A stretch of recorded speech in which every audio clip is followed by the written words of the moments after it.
बहू बनी शेरनी। मीरा सोसाइटी में नई नई रहने आई थी। एक रोज उसकी पड़ोसन कहती है, हाय, मेरा नाम तमन्ना है, मैं पास के घर में रहती हूँ। आप नई आई हैं तो सोचा मिलाऊं।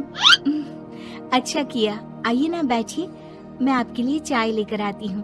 अरे नहीं, चाय तो मैं साथ लाई हूँ। सोचा आपने अभी अपना किचन सेट किया होगा कि भी नहीं। ये तो अच्छा किया, सच बहुत मन था चाय पीने का। ये मेरे हाथ के नमकीन खाइए।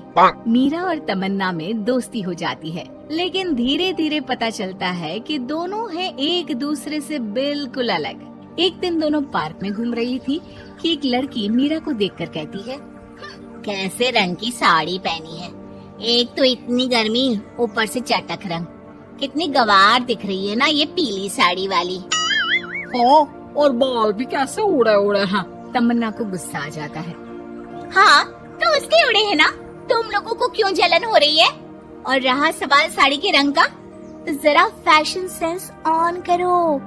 इस समर ये रंग ऑन फैशन है, समझी? वो दोनों लड़कियां तमन्ना से लड़ने आ जाती हैं कि अरे छोड़ ना, जी रहने दीजिए। हाँ सही कह रही हैं, खराबी तो है मेरे बाल और साड़ी, आप प्लीज जाइए यहाँ से। अरे क्यों इतना स्वीट बनती है तू सबसे, हर किसी को जवाब दिया करना। अरे क्या करना है, वो बुरा बोल रहे हैं तो अपना मुंह भी खराब कर ले क्या? ऐसा नहीं होता है, किसी की बुरी बात सुनने का मतलब है कि वो लोग सही बोल रहे थे। अरे किसी के बोलने से क्या होता है, हम क्यों अपना मुंह खराब करें। खैर, मीरा शांति से रहती, बच्चों को देखती खिलाती। उसका पति काम के सिलसिले से हमेशा बाहर ही रहता था, तो वो कोशिश करती कि उसके बच्चों को किसी भी चीज की कमी ना हो। एक रोज सास कहती है, अरे सारा दिन बच्चों में लगी रहती है। पता है बेटा यहाँ नहीं रहता मेरा, लेकिन मजाल है कि ये मेरा ख्याल रख ले। माफ करिए माँ जी, वो मयंक को स्पीच थेरेपी दिलाने ले गई थी, मैं अभी आपकी चाय बना देती हूँ। अरे चाय नहीं चाहिए, चाय पिला पिला कर मार दे तू। तेरे बाप ने बोला था कि शादी के वक्त 2 लाख देने के लिए, अभी तक 1 लाख दिए हैं, बाकी के पैसा कब देगा? बच्चे हो गए लेकिन दहेज पूरा नहीं दिया। माँ जी, वो पैसे उन्होंने मयंक के पापा को बिजनेस लगाने में जो मदद की थी ना, उसमें दे दिए थे। अरे वाह जी वाह, उसमें तो देना ही पड़ेगा ना, वो तो अलग से पैसे थे। तू रोज खाती है पीती है, उसके पैसे कहाँ से आएंगे? और ये तेरे बच्चे। तभी मीरा को गुस्सा आ जाता है। वो सास को आंख दिखाती है और सास कुछ सोचकर वहाँ से निकल जाती है। तभी वहाँ मीरा की दोस्त आ जाती है। क्या कह रही थी, कौन से पैसे ले लिए तेरे पापा ने? मीरा मुस्कुरा देती है।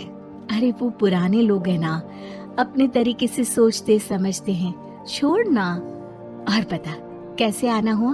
अरे तेरा कुछ नहीं हो सकता, मेरी सास होती ना तो ऐसा मुंह तोड़ जवाब देती कि देखती ही रह जाती। मीरा मुस्कुरा देती है।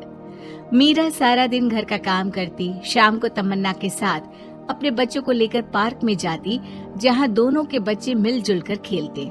अच्छा तमन्ना, मैं कुछ दिन बिजी रहूंगी, हस्बैंड आ रहे हैं ना, तो अगर मैं ना आ सकूं तो तुम आ जाना बिना कुछ सोचे। मीरा घर आ जाती है, जहाँ पति पहले से ही मौजूद होता है। तो मोहतरमा, वक्त मिल गया पति के लिए? अरे आप तो कल आने वाले थे ना? हाँ, लेकिन सरप्राइज देने की सोचा तुमको।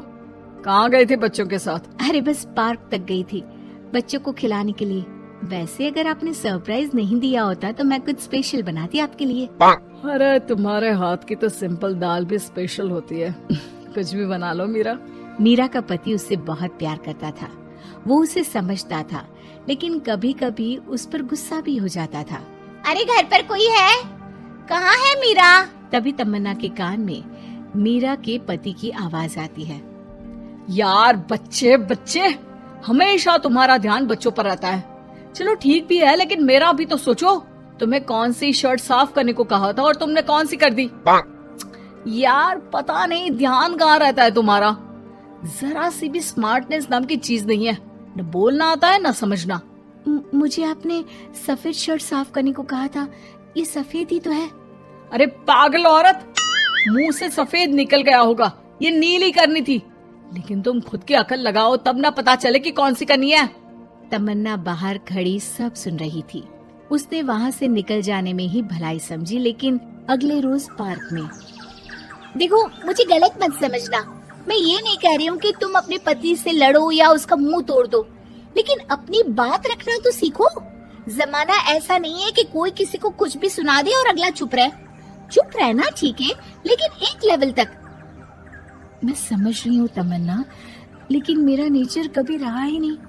हाँ, मुझे भी गुस्सा आ जाता है, लगता है गलती कहाँ है, पर समझ में ही नहीं आता कि बोलूं क्या। खैर, बात आई गई हो जाती है। एक दिन मीरा के घर में बैठ तमन्ना और मीरा चाय पी रहे होते हैं कि वहाँ मीरा का बेटा रोते हुए आता है। मीरा घबरा जाती है। क्या हुआ बेटा? बेटे का रो रो कर बुरा हाल होता है, वो सिसकियां भर रहा होता है। क्या हुआ बेटा, कुछ तो बताओ। तभी पीछे से मीरा की बेटी भी आ जाती है। क्या हुआ भाई को बेटा? माँ, नीचे एक अंकल ने उसकी हंसी उड़ाई, उसे तोतला बोला। मीरा को बेटी की बात सुनकर गुस्सा आ जाता है। वो दौड़कर पार्क में बेटी के साथ जाती है। तमन्ना भी मीरा के पीछे जाती है। कौन थे अंकल? हाँ, वो लाल शर्ट वाले। क्या आपने मेरे बेटे को तोतला बोला? हाँ, क्योंकि वो तोतला रहा था। तोतला कहेगा। मीरा गुस्से से लाल हो जाती है और जोर जोर से चिल्लाने लगती है। मजाक समझा है क्या? किसी बच्चे के तोतलेपन को दूर करने के लिए माँ कितनी मेहनत करती है। मैं रोज उसे सबके सामने बोलने के लिए प्रेरित करती हूँ। बड़ी मुश्किल से मेरे बेटे ने बोलना सीखा है, उसे भी चुप करा दिया आपने। क्यों? मुझे माफ कर दीजिए। आपका बच्चा होता तो क्या उसका भी आप ऐसे ही मजाक उड़ाते? देख लीजिए मिस्टर, साफ बता दे रही हूँ, भूल से भी मेरे बच्चों का मजाक उड़ाने की कोशिश की तो बहुत ज्यादा बुरा हो जाएगा। तमन्ना दूर खड़ी मीरा का ये रूप देख रही होती है। वो समझ जाती है कि एक औरत के अंदर की शेरनी तभी जगती है जब उसके बच्चे को कुछ कहा जाए।